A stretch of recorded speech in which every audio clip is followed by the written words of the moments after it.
નમસ્કાર મિત્રો, દર્પણ એકેડમીની YouTube channel પર આપ સૌનું સ્વાગત છે, જ્યાં તમને મળે છે શૈક્ષણિક વિડીયો તેમજ સરકારી ભરતીને લગતી તમામ માહિતીની લેટેસ્ટ અપડેટ.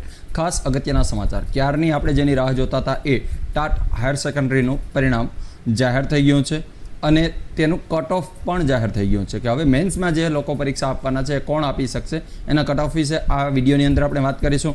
મેન્સ પરીક્ષા ક્યારે છે એની પણ આપણે આ વિડીયોની અંદર વાત કરીશું અને બીજી કેટલીક અગત્યની મહત્ત્વની અને ખૂબ જ જરૂરી જે બાબતો છે એની ચર્ચા આપણે આજે કરવાના છે. તો વિડીયોને અંત સુધી જોજો. કદાચ થોડો વિડીયો લાંબો થાય પરંતુ તમારા હિતની અને તમારા કામની વાતો છે એ આ વિડીયોની અંદર કરવાના છીએ.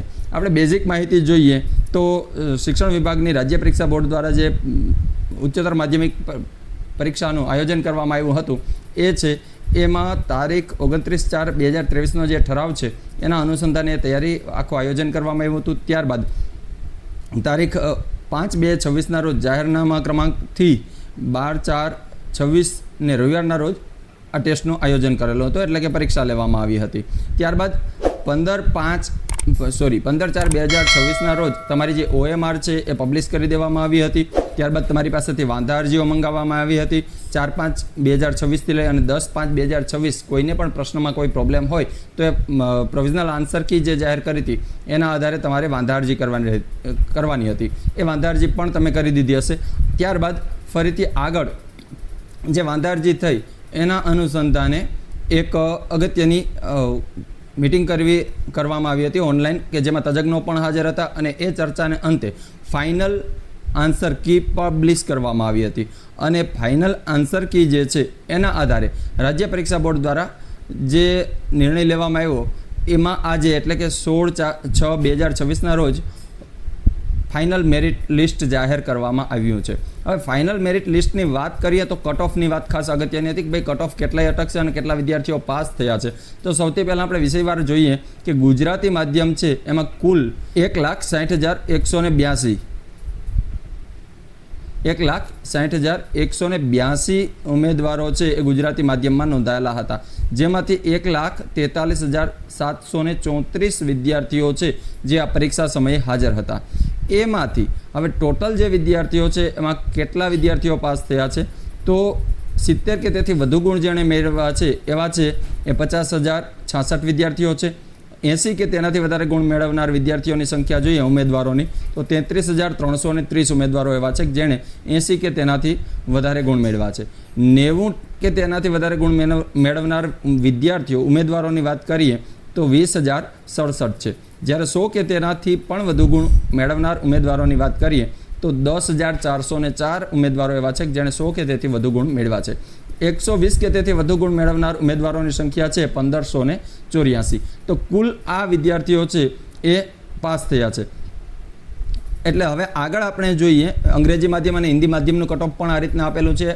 સંપૂર્ણ PDF છે એ આપણે ટેલિગ્રામ ચેનલમાં મૂકી દીધી છે. માહિતી છે વોટ્સઅપના માધ્યમથી પબ્લિશ પણ કરી દેવામાં આવી છે. પણ અગત્યની સૂચનાઓની વાત કરીએ કે હવે પરીક્ષા મેન્સ કોણ આપી શકશે તો મેન્સ પરીક્ષા આપવા માટે થઈ અને જેમણે 70 કે તેનાથી વધારે ગુણ મેળવેલા છે, ઓછામાં ઓછા 70 માર્ક્સ જેને આવ્યા છે પ્રિલિમ્સમાં તો એ બધા જ ઉમેદવારો છે એણે મેન્સની તૈયારી કરવામાં લાગી જવાનું છે અને મેન્સ પરીક્ષા આપવાની છે. મેન્સ પરીક્ષા ક્યારે છે તો મેન્સ પરીક્ષાની અત્યારે જે આયોજન છે એ મુજબ 19/7/2026ના રોજ મેન્સ પરીક્ષા લેવામાં આવનાર છે. હવે પરિણામ જે ઓફિશિયલી વેબસાઇટ છે acbexam.org એના ઉપર તમે તમારું જન્મ તારીખ અને તમારી જે સીટ નંબર હતો હોલ ટિકિટ ઉપર આપેલો એ બેઠક નંબર નાખી અને તમે તમારું પરિણામ છે એ જોઈ શકશો, જેનાથી તમને ખ્યાલ આવશે કે તમારે કેટલા માર્ક્સ આવ્યા છે. જો 70 માર્ક આવ્યા હોય અથવા તો 70થી વધારે આવ્યા હોય તો તમે ફાઇનલ માટે એલિજિબલ થઈ ચૂક્યા છો.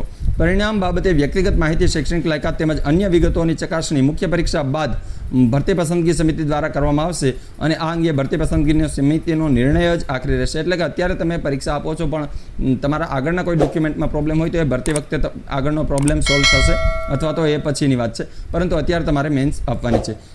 જો 70 માર્ક્સ કે તેનાથી વધારે આવ્યા હોય તો સદર પરીક્ષાની OMRની પુનઃ ચકાસણી કરાવવા ઈચ્છતા ઉમેદવારો, ખાસ અગત્યનું છે, OMR સીટની પુનઃ ચકાસણી કરાવવા ઈચ્છતા ઉમેદવારો માટે રાજ્ય પરીક્ષા બોર્ડ સેક્ટર 21 ગાંધીનગર ખાતે 18/6/2026થી 30/6/2026 સુધી કામકાજના દિવસોમાં સવારે 11 વાગ્યાથી સાંજના 5 વાગ્યા સુધી ઉમેદવારોએ રૂબરૂ આવવાનું રહેશે. જો તમને કોઈ ડાઉટ છે 70 માર્ક પ્લસ છે તો કોઈ જરૂર જ નથી, પરંતુ કોઈને 69 છે કે 68 છે અને શંકા છે કે મારો આ 1 માર્ક્સ વધે એમ છે, તો તમારી જે OMR શીટ છે અને તમે ચેકિંગ કરાવવા માંગતા હોય, પેપર ખોલાવવા માંગતા હોય, તો તમે 18 તારીખથી લઈ અને 30 તારીખ આ મહિનાની ત્યાં સુધીમાં ઓફિસે જઈ અને સેક્ટર 21ની અંદર ગાંધીનગરમાં તમારું પેપર છે એ રીચેક કરાવી શકો છો. પુનઃ ચકાસણી કરાવવા માંગતા ઉમેદવારોએ રૂબરૂ પોતાની હોલ ટિકિટ, OMRની નકલ સાથે લેખિત અરજી ₹100 અત્રે જમા કરાવવાના રહેશે. આ ₹100ની ફી છે. 30/6/2026 બાદ પુનઃ ચકાસણી માટે કોઈ પણ અરજી ધ્યાને લેવામાં આવશે નહીં, જેની ખાસ નોંધ લેવી. નોંધ: સદર પરીક્ષા અંતર્ગત ગુજરાતી માધ્યમની મુખ્ય પરીક્ષાનું આયોજન છે મેં આગળ કીધું એમ કે 19/7/2026ના રોજ કરવામાં આવનાર છે. અંગ્રેજી અને હિન્દી માધ્યમની પરીક્ષાનું આયોજન જે છે એ સંભવિત અત્યારે ઓગસ્ટ મહિનો આપેલો છે, એટલે ઓગસ્ટ મહિનામાં થાય એવી શક્યતાઓ છે. મુખ્ય પરીક્ષા માટે ક્વોલિફાઈડ થયેલા ઉમેદવારોએ મુખ્ય પરીક્ષા માટે અલગથી આવેદનપત્ર કે ફી ભરવાની રહેશે નહીં. તમારે હવે કાંઈ કરવાનું નથી. જો તમે ક્વોલિફાઈડ થઈ ગયા છો, 70 માર્ક પ્લસ છે, તો જ્યારે તમારે હોલ ટિકિટ નીકળવાનું શરૂ થશે એટલે તમારી હોલ ટિકિટ પણ નીકળી જશે. મુખ્ય પરીક્ષાની હોલ ટિકિટ અને અન્ય વિગતોથી સતત માહિતગાર રહેવા માટે અમારી વોટ્સઅપ ચેનલ, અમારી ટેલિગ્રામ ચેનલ અને અમારી યુટ્યુબ ચેનલમાં પણ જોડાયેલા રહો અને SEB.exam.org વેબસાઇટ પણ જોતા રહો.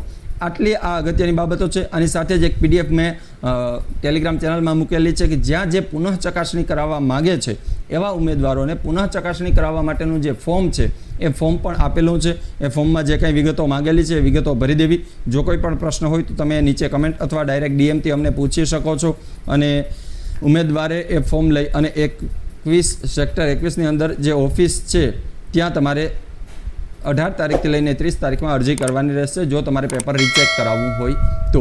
આ ખાસ અગત્યની બાબત હતી. આમાં આપને કોઈ પણ પ્રશ્ન હોય અથવા તો કંઈ પણ મૂંઝવણ હોય તો તમે અમારો સંપર્ક કરી શકો છો અથવા તો કમેન્ટ કરી શકો છો. અને જો આપને માહિતી સારી લાગતી હોય તો અમારા વિડીયોને લાઈક, ચેનલને સબસ્ક્રાઈબ કરી દો અને તમારા મિત્રો સુધી પણ આ માહિતી શેર કરી દો, જેથી એમને પણ ખ્યાલ આવે કે હવે આગળની પ્રોસેસ શું છે અને ક્યારે છે મેન્સ પરીક્ષા. તો આપ સૌ જે સફળ થઈ ગયા છે, જે મેન્સ માટે હવે તૈયારી કરી રહ્યા છે, એ બધાને all the best. Darpan academy હતી અને આગળ પણ તમારું ફરીથી ફાઇનલની અંદર પણ નામ આવી જાય એવી શુભકામનાઓ સાથે આ વિડીયોની માહિતી અહીં આપણે પૂર્ણ કરીએ છીએ. અસ્તુ, ધન્યવાદ.